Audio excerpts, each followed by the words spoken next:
আসসালামু আলাইকুম। সিম্পল রিভিউয়ারের পক্ষ থেকে আরেকটি নতুন ভিডিও নিয়ে হাজির হলাম।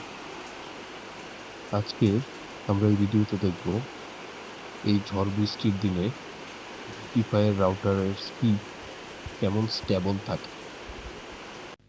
ঘূর্ণিঝড় ডানার প্রভাবে সারাদিন প্রচুর বৃষ্টিপাত হচ্ছে। তো চলুন স্পিড টেস্ট করে দেখি কেমন স্টেবল পারফরম্যান্স দিচ্ছে। তো আমি স্পিড টেস্ট স্টার্ট করে দিলাম। আশার চেয়ে ভালো স্পিড দিচ্ছে, কারণ ২৭ থেকে ২৮ এমবিপিএস দেখাচ্ছে।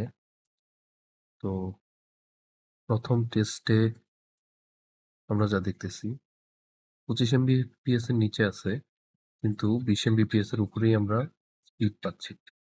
কিন্তু বরাবরের মতোই আপলোড স্পিড খুবই কম। আমার মনে হয় ২-৩ এমবিপিএস এর বেশি আপলোড স্পিড পাওয়া যাবে না। হ্যাঁ, 1.8 এমবিপিএস আমরা আপলোড স্পিড পেয়েছি। ওকে, মোটামুটি স্টেবল আমি বলবো, কারণ যখন আমি ভিডিওটি রেকর্ড করছি তখন বাজে বিকাল ৪টা, ৪:৩০ হবে। এখন প্রচুর বৃষ্টি হচ্ছে এবং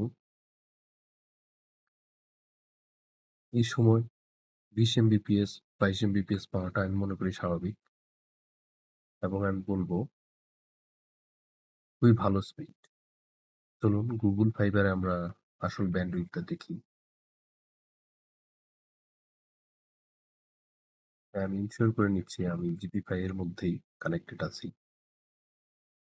হ্যাঁ, ২৪ এমবিপিএস পাওয়া যাচ্ছে। আসলে খুবই ভালো এবং খুবই স্টেবল নেটওয়ার্ক আমি পাচ্ছি এই ঝড় বৃষ্টির সময়ও।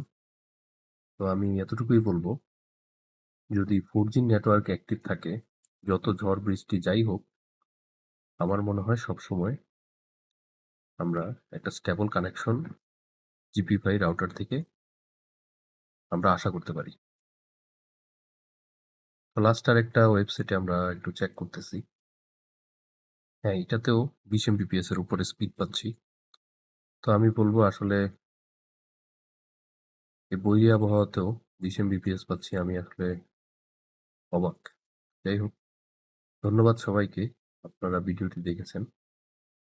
যদি ভিডিওটি ভালো লাগে তো আমাকে একটু সাপোর্ট করবেন, একটা সাবস্ক্রাইব করে দিবেন। Thank you. আসসালামু আলাইকুম।